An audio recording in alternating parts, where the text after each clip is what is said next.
మనల్ని మనం తెలుసుకోవాలంటే ఫస్ట్ మనం ఏం చేయాలి? దేవుని యొద్దకు వెళ్ళాలి.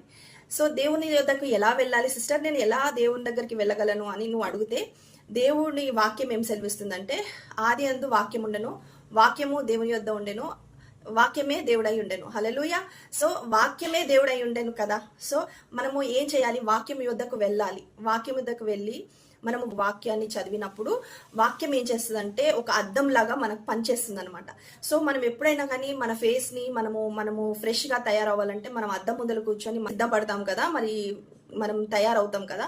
అదే విధంగా మనము వాక్యము ఎదుట కూర్చొని నీ సోల్లో ఉన్న ఆ యొక్క బలహీనతలు, అంటే నీ సోల్లో ఉన్న వీక్నెస్లు చూడగలగాలి. నీలో ఏ మంచి గుణాలు ఉన్నాయి, నీలో ఏ బలహీనతలు ఉన్నాయి అనేది మనం వాక్యం యొద్దకు వెళ్తే వాక్యం మనకు చూపిస్తుందంట. హల్లెలూయా. సో బలహీనతలు తెలుసుకోగలిగితే మనం ఆ బలహీనతలను జయించగలుగుతామంట.